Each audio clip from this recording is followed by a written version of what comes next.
while he was in college. By the way, his career sales as a district manager, I believe, are right about $500,000 as far as his career sales go, which is crazy because Mike, as a district manager, also sells a lot of Cutco too, which is really exciting. I could go on and on about Mike and his background. He gave me like 2 pages of stuff. He's like, dude, you can just kind of give the highlights, but the one thing I really want to go over are Mike's personal ones, because this is one of the biggest reasons why I really appreciate and really look up to Mike Abramowitz as a manager with Cutco. Mike has owned 3 houses before he graduated from college. Not like lived in. 3 houses before he graduated from college.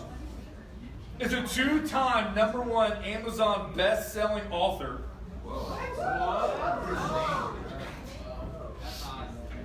He might talk about the books. Are you going to talk about the books?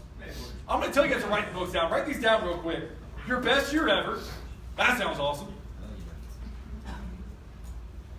Real stories, real people.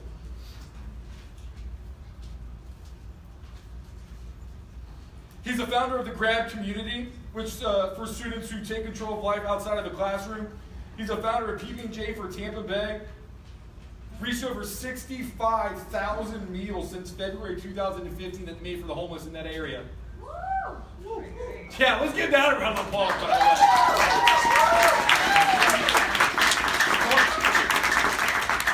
Talk about impact in your community. Professional youth speaker with over 300 hours of experience in doing it. Spoke to over 20,000 non-vector students throughout his public speaking experience. God, I can just go on and on. This is amazing. Wrote 2 books. I don't think I've read 2 books this month. That's pretty impressive, Mike. Let's go and bring him up for the wrap-up, guys and girls, Mr. Mike Abramowitz.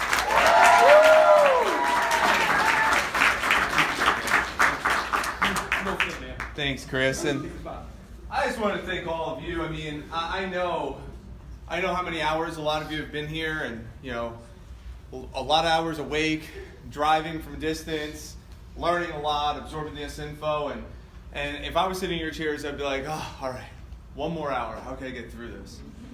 I get it. And I'm going to ask you to reframe that question during this message and saying, instead of saying, how can I get through this, what can I get from this? I want to start with that. I encourage you to write that down. What can I get from this last hour? Instead of how can I get through this last hour, what can I get from this last hour?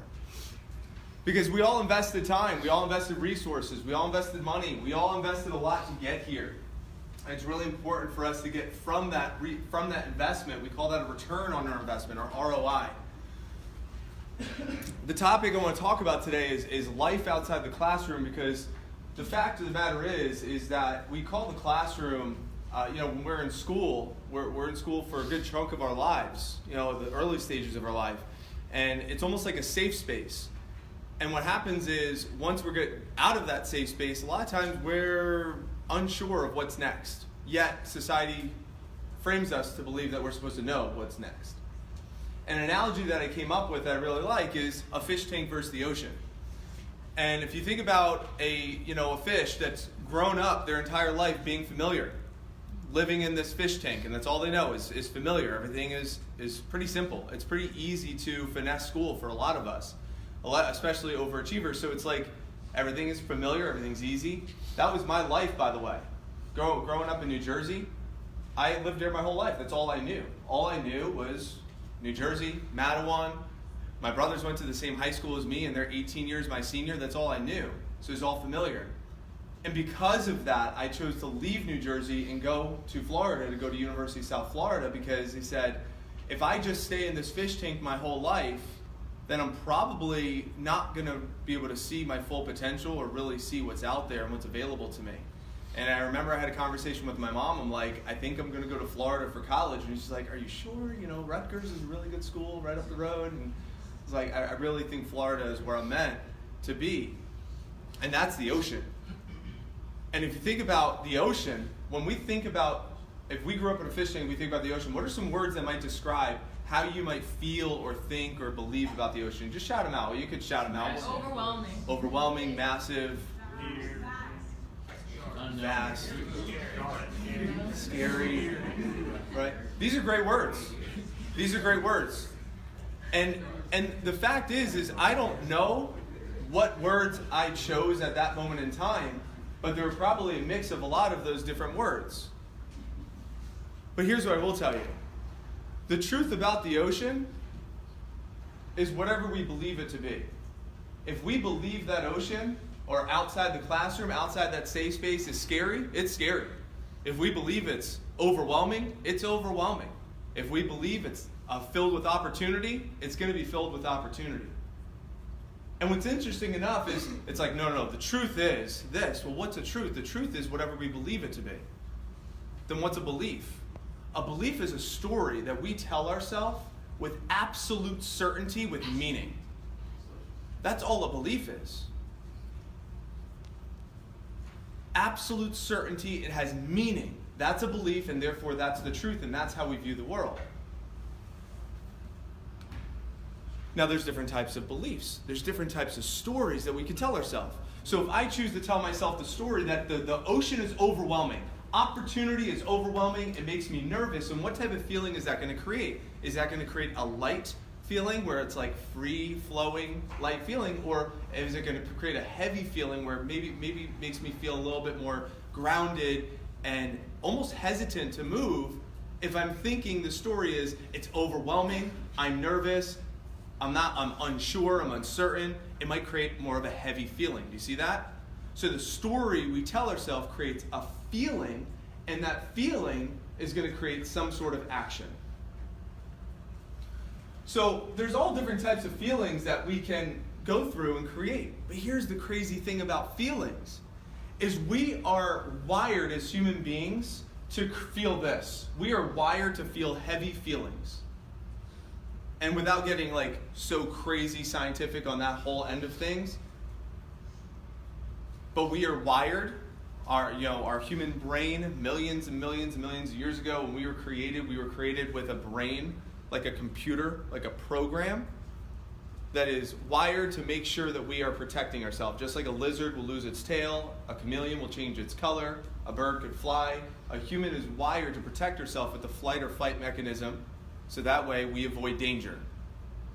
That's essentially how we're a species, because we are now protecting ourselves with this amygdala, which creates these feelings. So with that being said, we are automatically designed to protect ourselves with emotion. But here's what's interesting, those emotions are naturally heavy emotions. The angst, the worry, the rage. Someone spells your name wrong and you get pissed off. Someone cuts you off in traffic and you get upset. So, someone yells at you and you get triggered. How crazy is that, right? Because that's how we're wired. We're wired this way. How many of you, say aye if you could agree with this, you ever have this happen where you had a bad day? Like you got stuck in traffic, you showed up late, someone yelled at you, and you got a bad grade, something happened, you sat in traffic again, and then someone happened to ask you a question and you were already agitated? Yeah. And you it was the wrong time, it had nothing to do with them, it had everything to do with you, and you just kind of lashed out a little bit. Say aye if you know what I'm talking about. Aye. And you're like, don't take it personally. You're like telling them, don't take it personally. It's not about you. I'm just having a bad day. Right? You know what I'm talking about? And you don't want them to take it personally. Bless you. Let's flip it around. How many of you go home and you seek love from maybe your mom or significant other? And you go home and you're really excited, you're pumped up to see that person because you love them. And they had a bad day. Mom sat in traffic, got yelled at by her boss, found out that someone, one of the kids are not doing what they're supposed to do, and you come home and you're like, Mom, I have something cool to tell you. And she's like, not now. And you're like, what a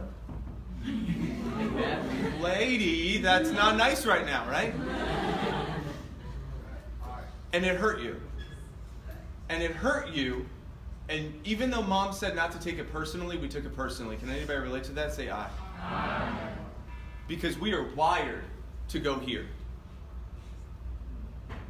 Even though intellectually we don't want to, our emotions naturally go there. So if we don't interrupt this pattern, of emotion outside the safe space in the ocean, that's when it becomes a little overwhelming. That's when it becomes scary. What becomes scary is the statistics, is the trends. The divorce rate, surpassing 50%. The disease rate, over 50% of individuals in our countries are diagnosed with some sort of psychological or mental or emotional disorder. The obesity rate and being overweight is upwards now of 80% in our country. The national debt, something like 88% of grown-ups have something along the lines of $100,000 in debt. So if we don't interrupt this emotional pattern, it shows up in relationships, it shows up in our health, it shows up with our diets, it shows up in our businesses, it shows up in our finances. So if we don't interrupt that pattern, we're just going to be another statistic, even though we all feel invincible right now. Here's why. Society, classroom, sports, everything that we do as a young adult in that fish tank is feeding us to chase outcomes. We want to chase outcomes and results, and that's why a lot of us are considered overachievers. Because when we achieve, we get that trophy, we get the paycheck, we get the congratulations, we get the pat on the back, and we feel good. It's like, yes, I am significant, I am capable, I am accomplished. And when I get that outcome, when I get that trophy, when I hit that game-winning shot, when I get the A on the test, when I get the good job from my parents, I then believe I'm worthy. And when I believe I'm worthy, the story I tell myself are like feeling I'm successful, I'm capable, I'm confident, and I get this story which makes me feel good. And when I feel light and I feel good and I feel confident, I feel significant, I'm then going to do the same actions that produce those outcomes. And then when I get the outcomes, it reinforces I believe I'm good, and that's what happens. We get in this pattern. But do we always get the trophy? Do we always hit the game-winning shot? Do we always get the good job? Do we always get the awesome paycheck, especially here in sales? Do we always get the outcome that we're after? Yes or no? No. We don't always get that outcome. And when we don't get that outcome, what happens to our belief? Our belief automatically goes to the heavy feelings of I'm inadequate, I'm not worthy, I'm incapable, which sets me up for feelings of self-loathing, loneliness, isolation, which creates these actions. Which do I produce the same outcomes, less outcomes? What do you think happens to my outcomes if I'm in this low energy state? I'm going to get lower outcomes. I'm going to get less outcomes unless I have some sort of lucky thing that comes my way. But a lot of times I'm going to get in this cycle of negative emotion, which creates those same statistics that we just talked about. And we're not even aware this is happening behind the scenes. These heavy feelings come from fears. And these fears are designed to protect us. And what happens when we have these fears, it's easy for us to get triggered, as we talked about. We have low energy. And what happens when we have low energy? Temptation settles in. I don't know if you can relate to this. Maybe in school, low energy, you show up, it's Monday morning, and you forget why you're even there. You've just gotten such a routine and a pattern, you're like, why the hell am I here? That might even happen today. You woke up, you're like, I'm just supposed to show up for this meeting, and I don't know why. Because there's low energy. And we forget to ask certain questions. We just go through the flow and we go through the motions. What are the consequences of that? Temptation settles in. And temptation settles in that low energy state, it's easy to say yes. When we're fatigued, it makes cowards out of all of us. I'll prove it to you. Why would someone cheat? Cheat on a significant other, cheat on a test? It's because they're in that low energy state, and then temptation settles in, the fears take over, and they'll do whatever they can to get the outcome that they wanted in that moment, and that's all they're caring about.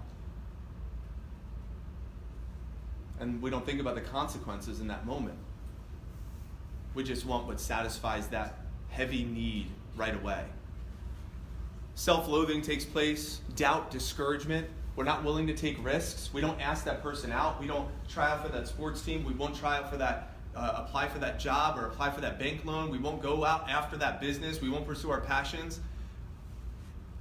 The creative mind of human beings is magnificent. maybe one or two of you in this room could relate to this. Anybody ever have a dream, like maybe as a little kid or even today, of doing something that has to do with your creative mind, like art or music, or like something in the creative space? By show of hands, a few of you. Wow, a lot of you, okay. And then what happened? It's like, can I use an example? Who's brave enough where I could just use you as an example? What's your name? Vera. Vera? Guys, it's freaking Vera! Let's give Vera some love! All right. So Vera, thank you for being brave enough. What's the creative dream, if you will? A fashion designer. Fashion designer. That's awesome. I love that. Where do you think that excitement or passion came from? When I was 7, I refused to wear anything anyone else bought for me, and I went to shop for it myself. So some ownership. I want to create it myself and shop myself. And I love that. At some point in life, did anyone in your space, we don't need names or anything, but did anyone in your space like try to take that dream away from you by saying like you either can't make money doing that, or it won't work out, or that's really hard, or any of that ever come your way in that space? Yeah, my dad said that you can either be a doctor or a lawyer or an engineer, and everything else is not a job. Yeah. And now we know it was Dad, but forget about who it was. Here's the point. Here's the reason why it doesn't matter who it was, is because Dad might have been in that low energy state himself, right? We just talked about that. How often do we say things when we're in a low energy state, we project it onto someone else and it has nothing to do with them, it has to do with us? We already talked about that. So I know everyone in this room was like not everyone, but a good majority was like, oh, that hurts, pain. Remember, we want to separate the emotions from other people's responses, because their responses, we don't know what type of energy that's coming from. More than likely, Dad's response was coming from a low energy state of protection, because he's protecting his baby cub. Does everyone follow me here? Because that is what we're wired to do, is to protect. But the fact is, when we're trying to protect, we're not going to take risks, and therefore, we might fail. And Dad is protecting baby Vera from failure, but his definition of failure is money or a lack of resources, which might be failure to a lot of people. But Vera's failure in her mind might be, if I never actually attempted my dream, that might be considered failure for me. And I don't know whose life she's living, if it's her life or her dad's life, that's for her to decide. But my objective of my message and my life's mission is to at least create awareness of something that most people aren't thinking or isn't spoken about, and speaking that unspoken. Thank you, Vera, for bringing that up. Thank you. Appreciate that. We want you to take risks. I'm here to say, be a catalyst for taking risks. Why? What's the worst that's going to happen? You're still talented. You're still hard workers. You're still overachievers. You're still going to be great. You can recover. I was watching the Tiger Woods Phil Mickelson battle in golf, and I love this analogy that the announcer gave, and they said the best golfers don't hit the ball straight every single time. The best golfers are the ones that can recover from their bad shots the best and the quickest. That's what life is about. Life is about never messing up. Life is about how fast can I recover when I do. So when we're in that heavy energy state, we won't take risks. We have low commitment. We disengage. I would say that's the biggest one, is disengagement. Where we have all this potential and we choose not to use it. We choose not to live in that potential because we're scared and we're fearful. If I went around the room and we had time and space for this, we might do a fears exercise. What are your biggest fears? We can take a couple. We won't take everyone's. But if I had to ask you, what's your biggest fear? Give me like 3 or 4. Then back. Isolation. Being alone. Settling. Failure. It's great. I have the willingness to take risks. Disappointment. Not sharing my fullest potential. Not feeling the fullest potential. Take one more. Yeah, that's mine. If you asked Mike Abramowitz a decade ago, maybe 15 years ago, hey Mike, what's your biggest fear? I would have said death. I would have said death. I was petrified of dying because it was so unknown. And I didn't really quite understand life and death. And then after experiencing having people very close to me die, I reached a place of acceptance with that. And it took a little bit of time to get to that point. But I agree. The biggest fear that I have is dying and then meeting the person I could have been.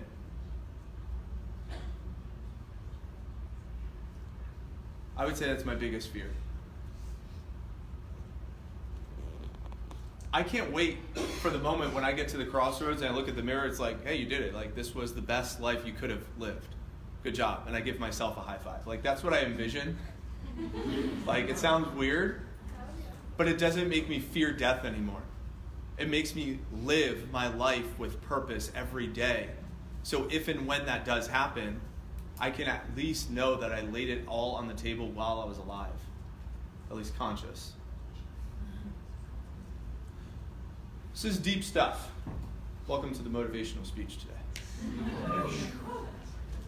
I'm curious before I transition, does anybody, any light bulbs show up so far of like some of you are like, gosh, I never really thought about that before I transition?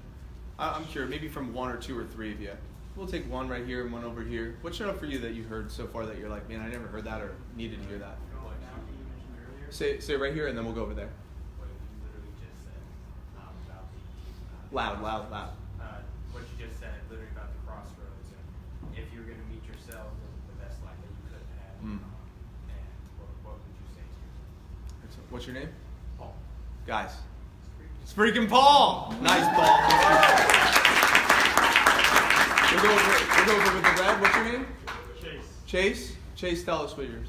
The golf analogy you mentioned earlier, I kind of just put a little more stuff in it respectively. I never really thought about it that way. It's more just not being the best at everything, being able to recover the best. Thank you.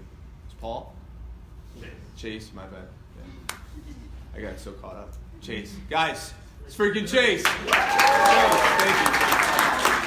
We'll go Nick and then we'll take this one over here, please. Okay. I feel like just listening to the points that have been covered so far has been able, for me personally, just to be able to kind of put the last two talks into perspective by this has created a foundation for those two talks, being able to find out what your goals were really like, the foundation for your goals. Foundation for goals. Yeah. Guys, it's freaking Nick. We'll take one more. Wait, what's your name? Freaking Anna. Nice. You're already getting it. Guys, it's Anna. Let's give Anna some love. Love it. Please. My favorite part was like how life's not about messing up. It's about recovering when you do. Yeah. It's so important. I love that you are grabbing that concept because it's so critical. So critical. Take risks. People say sales is hard. It's not. It's not easy. But it's the same as life. I mean, how we approach sales is probably how we approach our life.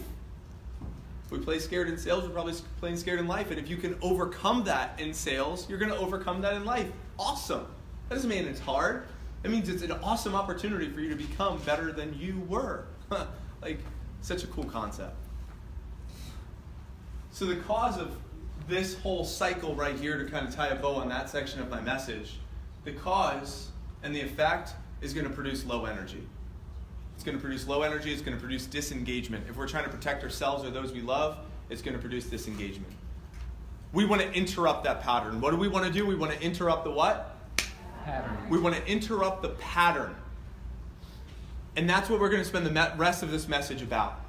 Are you guys up for interrupting the pattern so you don't have to settle for this? No or yes? Yes. Because we don't want to settle. Now we're aware. It's like, okay, this is what it is, and I don't have to do that.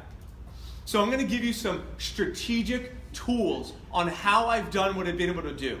How have I been able to overcome people dying in my life that I've really loved? How have I been able to overcome being obese and overcoming weight issues and self-confidence, and overcome moving out of my parents' house and becoming completely independent, and overcome the obstacles in sales, and overcome relationship challenges, and overcome personal fears and phobias? How have I been able to overcome these things? I'm going to give you the system and lay it out for you. I am not special. I just simply adopted principles from those that are special, and I just implement those habits into my life. That's it. And I'm going to give you those habits right now. So let's get ready. Number 1, conquer fears. Conquer fears. If I'm scared of something, if I say I can't, then I try to influence myself to say I must. So about a year and a half ago at this point, I hated cold. Like, absolutely can't stand cold water. I'm a giant wimp. My wife is here. Thank you for filming and capturing this. I appreciate it. Lindsay can vouch for this. Like, I hated being cold. I still hate being cold. I left New Jersey because it's cold to move to Florida where it's not cold. But because of that, I said, I got to conquer this. And I was having a conversation while I was crewing for Tony Robbins, and I was having a conversation with a woman, and she says, you know, a lot of your back pain that you're having is coming from a high amount of inflammation in your body, and one way to reduce inflammation is taking cold showers and doing cold plunges. And I said, okay, that sounds awful. What else can I do? Right? Well, you can do ibuprofen. I'm like, I don't want to take any pills. I try to do as much natural healing as possible. And I was like, I'm not doing pills. I'm not doing surgery. Like, okay, I'll try this cold thing. And I said, I'll do it for I said, I'll do it for 30 days. I was like, I'll commit to cold for 30 days. And I was doing cold showers. And if it's funny because Doug's my roommate, Doug Sanson, and he said this morning, he's like, here, you go first, so I'll know I'll have hot water afterwards, you know? And I've been doing it now for a year, since November. November was a year, so a little bit, you know, what is that, like 14 months or so at this point. And cold showers to start the day. And if I feel like I can't do the cold shower, then I jump in our pool in the backyard, which right now, I have a little temperature in there, and it's 61 degrees. So 61 degrees, just to kind of give you an idea, it's numbing. Like, it burns, it's like near burns my skin where my skin will turn red, but I do it because it's so challenging. It sounds really sick almost, like why would you put yourself through that? But now it's a point where it's like every day. If I can do that to start my day and I conquer my fear to begin my day, everything else is that much easier. There's an old concept called eat that frog. And it's like if you had to eat a frog just at some part of the day, you had to eat it. You're going to do it later in the day and think about it all day, or you're going to do it first thing so the hardest part of the day is over. And every day you have to eat that frog. So for me, that frog, my fear is the cold. And it makes me mentally tough while helping my body every single day. And there's other benefits and whatnot. Helps the immune system and increases your lymphatic system and increases energy and increases your heart rate, burns calories. There's a lot of other health benefits to cold, but the main one for me is the mental toughness.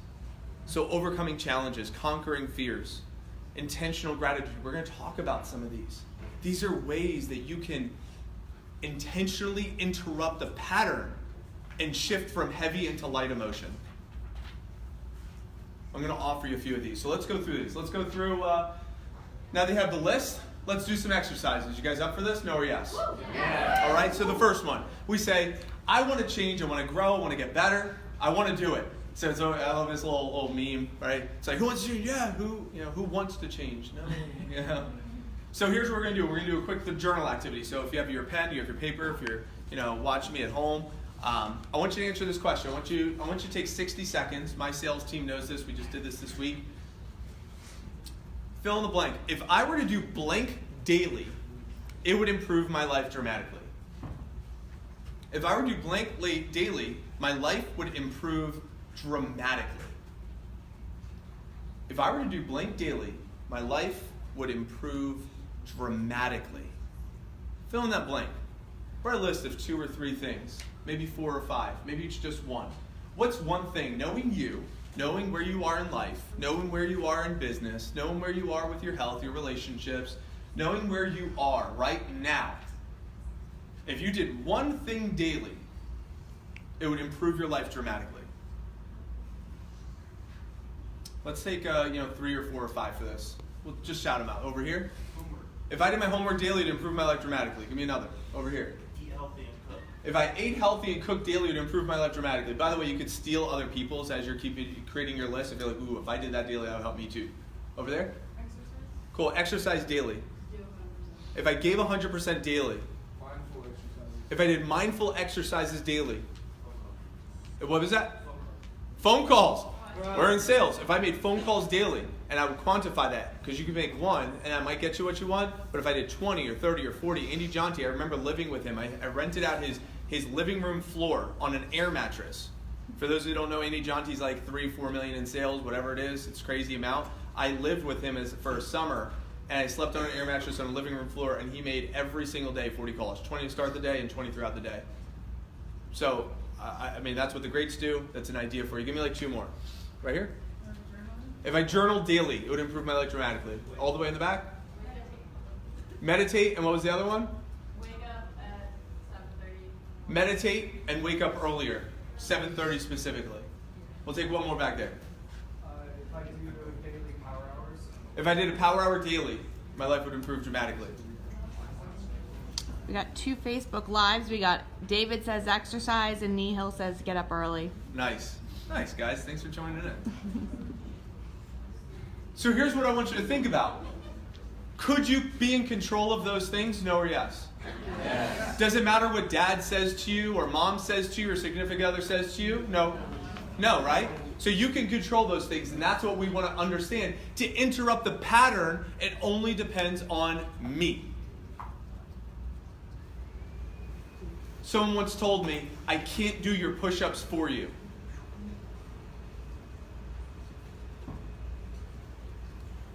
There's one. Here's another one. So here's another one.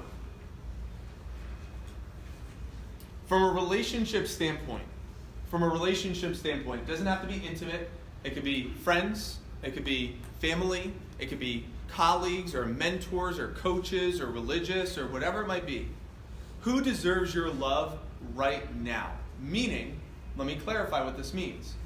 Who in your life do you know you truly have a place in your heart for them, but you have kind of neglected, forgotten, resisted of offering that love to them? That love might be your words, that might be your time, that might be a hug, that might be just a note.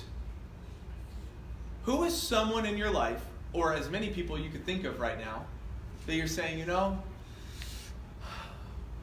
I really wish they knew how much I really cared for them. I feel like I haven't done a really good job of that recently, and I'd like for them to know. Write down a list of as many of those people as possible. Maybe it's a sibling, maybe it's a parent, maybe it's a coworker, maybe it's your Cutco manager, maybe it's your significant other. And we use the word love. I know it's a very deep meaning, but when I say love, it's just someone that you feel connected to. When I say deserves your love, meaning deserves to know that you care about them.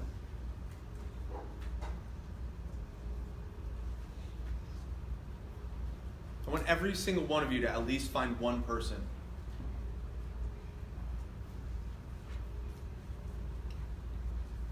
Does anybody not have one? So I can brainstorm with you. Everyone at least have one? Cool.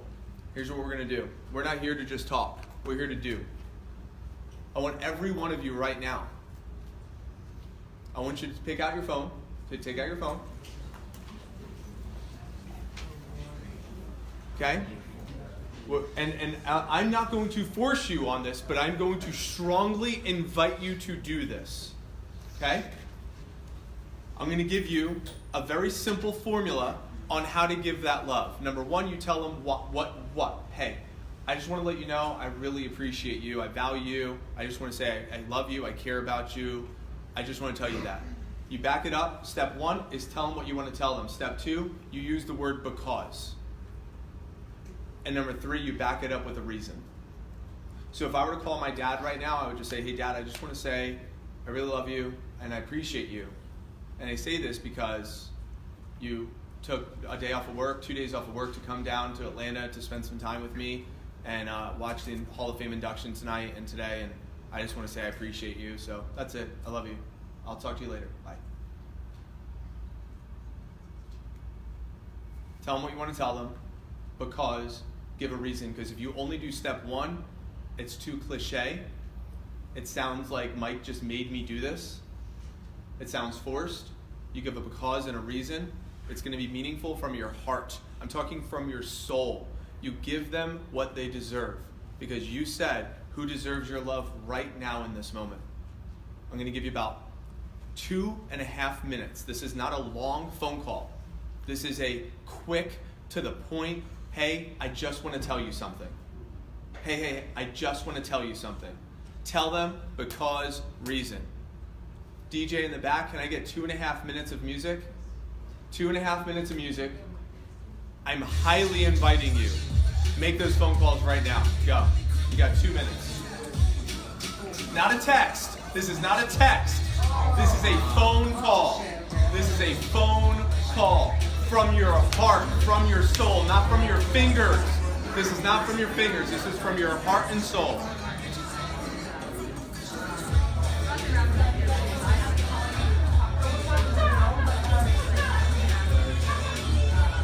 Few minutes.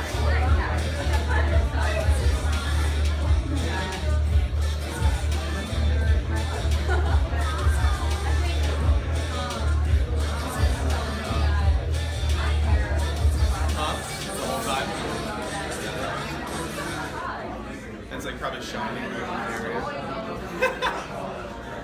Yeah, that's not good. Oh no? Yeah, it's weird setup. Like all these chairs are behind me. Keep it going. Yeah, for those of you guys at home, do this. Do this. I highly recommend it. 60 seconds.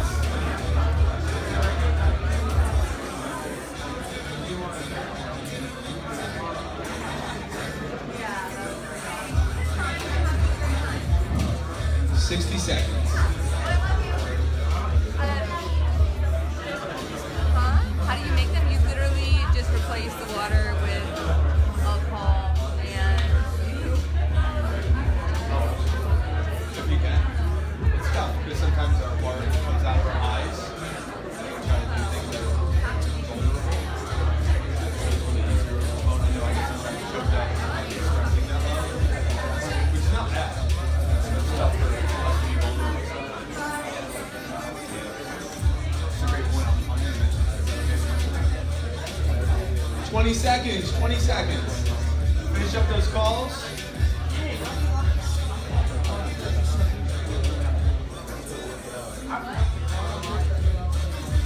Last 10 seconds.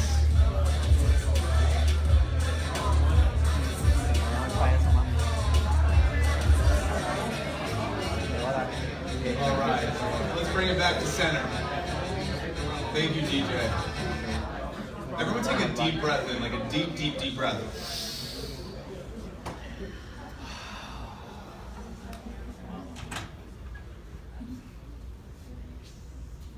I was just having a conversation with Nick over here, and he said, "Can you do this in person too?" I said, well, absolutely.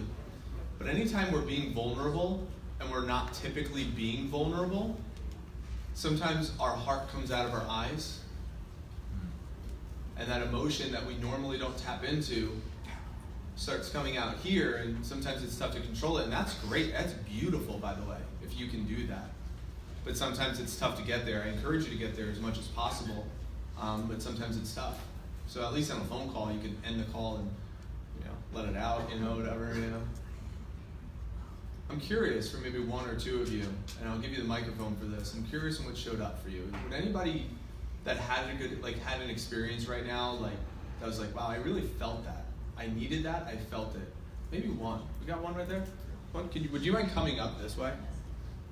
Would you mind? If it's too much, it's all right. That's fine. What's your name? Jenna. Jenna. Guys, it's freaking Jenna! Whatever showed up for you?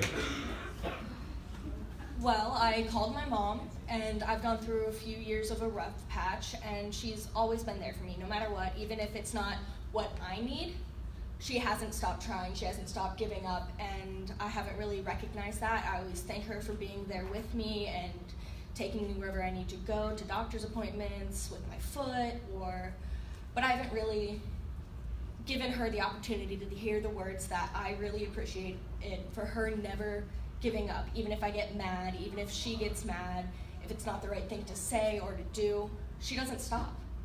She won't. Sometimes it gets annoying, but she's always been there for me, always on me, always trying to get me to do my best, even if I don't see it that way. How did it feel to give the call? From you and from her, or was it received, or? I'm a person that cries a lot. I cry about almost everything, so I almost started crying. She started crying. She was out at lunch. So she really did feel it, and it was something that needed to be done today. Guys, let's give her a round of applause. I got something for you. You can pick any one.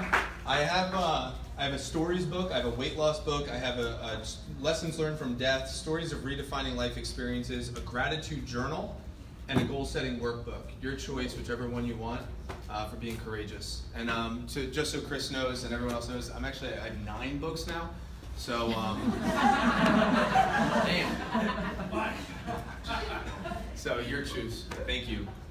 Was that beautiful or what? Let's give her one more round of applause. Love that. Before I start winding up, I just want to give you a few more. Did you guys like that one? That was good, yes? Yeah. Let's do a few more. If you like that one, you're going to like this one. I'm going to need you to stand up for this one, though.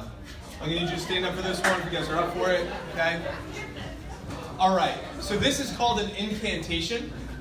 And this is one that I've adopted recently. My wife and I invested approximately $10,000 into a personal growth seminar for 6 days. And this is one I've adopted since, and I've been using it to get me through my cold showers and my cold plunges and whatnot. And it was funny, Lindsay was telling me she heard me from inside the house. I was in the pool, and she heard me from inside the house. She's like, you sounded like you were in pain. It's like, actually, it was my incantation. This is what I was saying.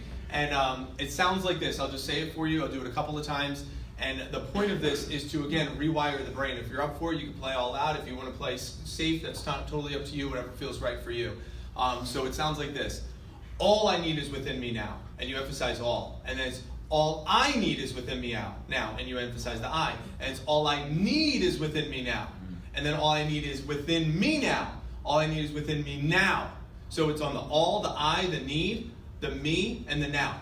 So all, I, need, me, and now. So there's 5 emphases on this, right? So 5 emphasis, right? So I'll act it out without the mic so I can really show you what it looks like, at least when I do it.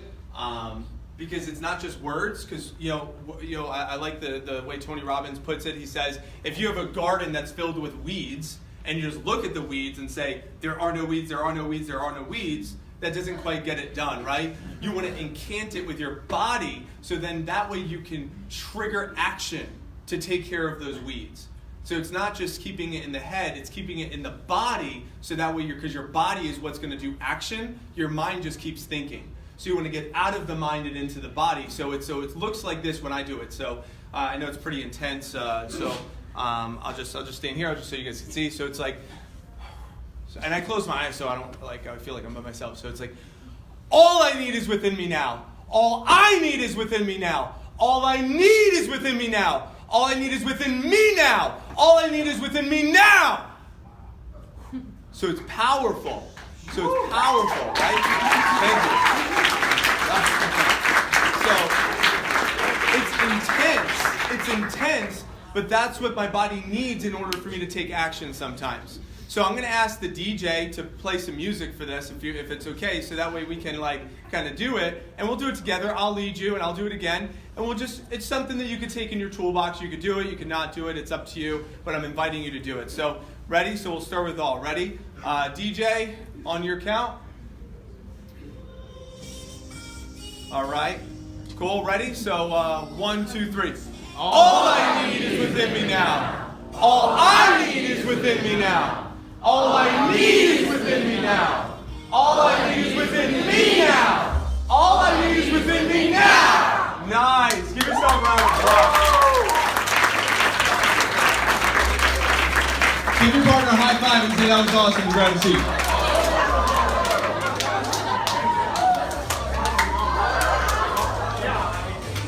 Everyone take a deep breath in. Deep breath in. Take one more deep breath in. All right, thank you, DJ. I got one or two more and then we're going to wrap up. This right here is the what, why, how, who, and when approach. We're not going to do this exercise, but this is a great one for you to take home with you.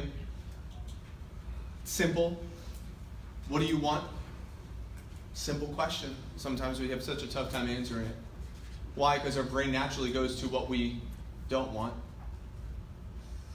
Naturally, to protect us. So we shift it with what do we want? What do I want?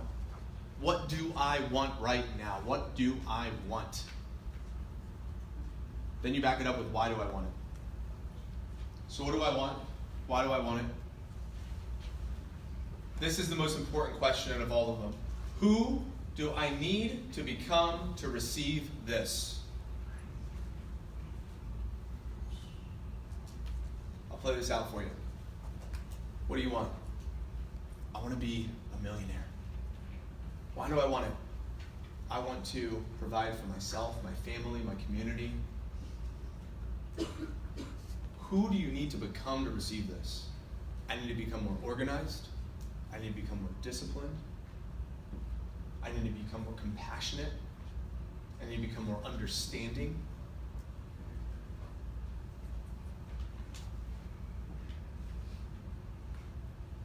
How will I earn that? How will I earn compassion? How will I earn trust? How will I earn confidence? When will I begin? I love this question. It gets me going every time. When is now a good time? It's like, I want to really start that. When is now a good time to start that? Next week is a good time. Yeah. So just by saying that to myself, when is now, and I'll emphasize on now, when is now a good time to start that? When is now a good time to write that book? When is now a good time to do my cold challenge? When is now a good time to give gratitude? When is now a good time to say I love you? So it's a great exercise to interrupt the pattern, to create light, awesome feelings. Give you one or two more. Next one is breathing. Simple concept. But it's actually a breathing pattern. I'll show you and demonstrate. I'd love for you to do it with me. It's a very simple pattern. It's on a 20. So it's on a inhale for 5, hold for 20, release for 10. That's what it is. So it's a inhale for 5, hold for 20, release for 10.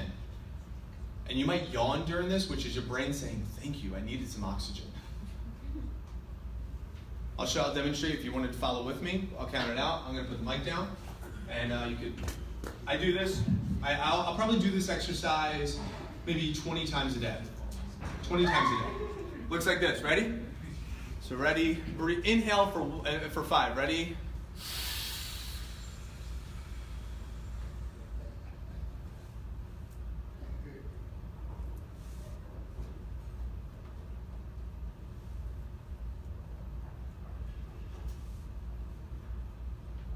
Exhale for 10.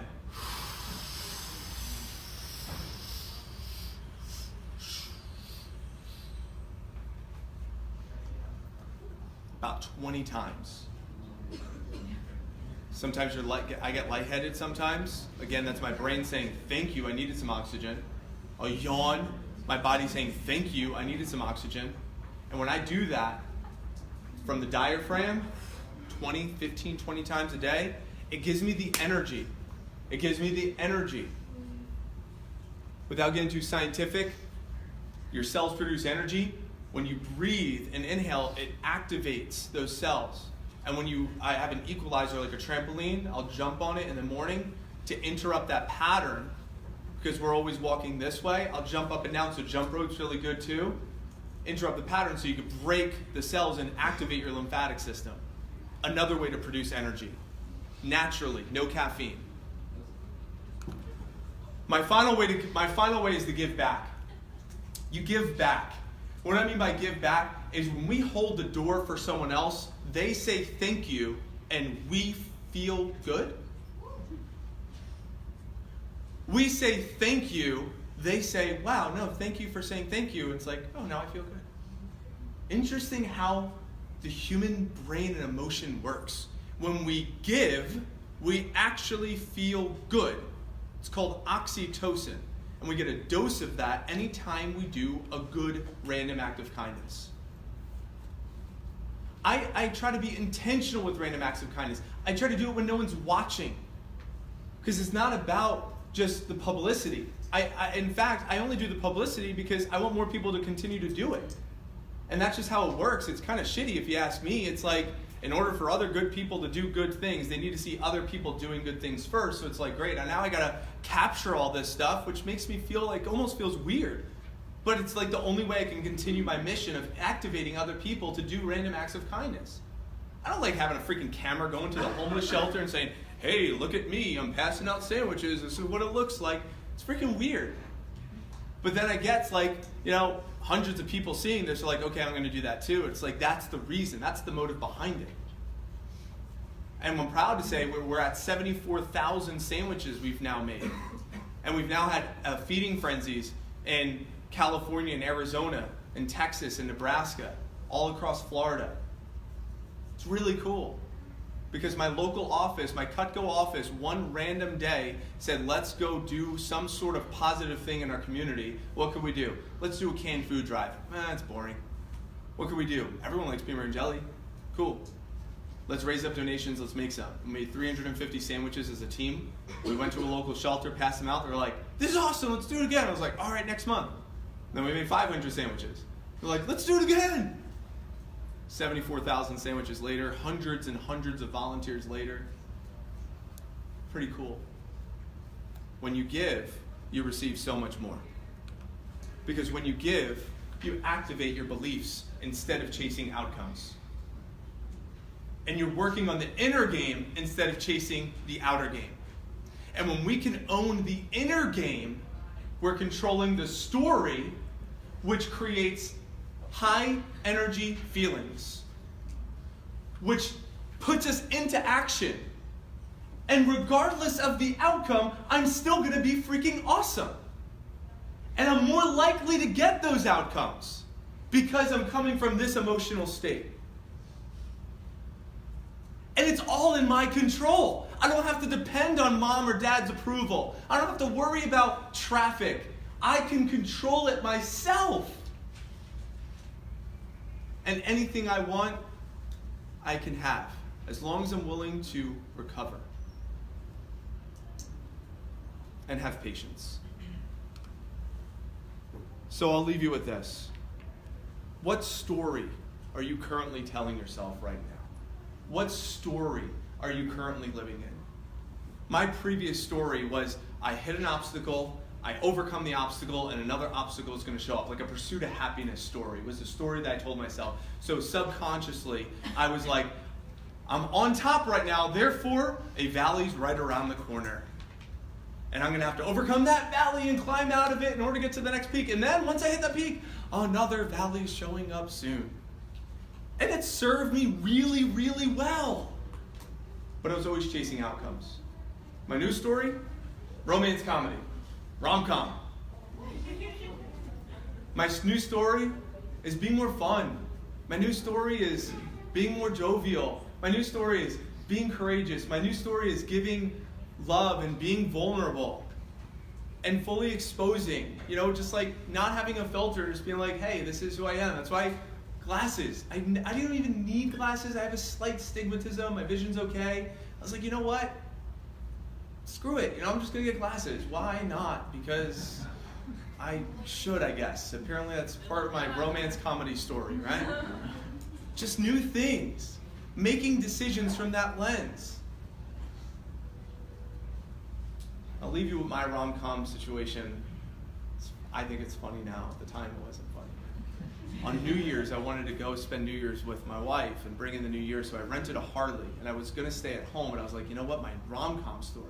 I'm going to rent a Harley, I'm going to ride off into the sunset, we're going to dance the night away on New Year's, and it's going to be so much fun, I'm going to be the highlight of the party, it's going to be awesome, middle of Alliance, giving like high fives, kissing babies, taking photos, and it's going to be awesome. That was the rom-com. That was the romance. It's going to be comedy. And how it ended up going was I got there. I was super tired. I ate a lot of food. I said hi to I got in one conversation. It stayed there for pretty much the majority of the night. The ball dropped, and I was like, I'm just gonna take a slight baby nap, and now I'll get recharged. And I passed out at 12:30 and slept for the whole night. That's the comedy version of it, right? And at first I was so mad. It's like, how dare I ruin the story? It's like, that's actually the funny part of the story. And I apologize, I'm sorry, it's like, no big deal. They didn't even care as much as I did. It was my story anyway. So choose your story. Make it fun, make it meaningful, make it light, make it enjoyable, and live your best life. If you like any of this content, if you like me, if you want to stay in touch, you could text GRAB to 66866, and both of these books will get texted or emailed to you rather, and you could have them for free. There will be like a PDF version that will be sent to you. This is Your Best Year Ever is the #1 best poster, #1 bestsellers. This is a storybook filled with stories. This one here is a goal-setting workbook. It can help you craft your best year ever. They're fantastic. In fact, I'm doing interviews on Facebook Live with the authors of these books right now. So if you want to follow me on Facebook, Mike Abramowitz, feel free to do so. And I just want to put these awesome individuals in the spotlight because they're fantastic. So I appreciate you. I've enjoyed getting a chance to influence you.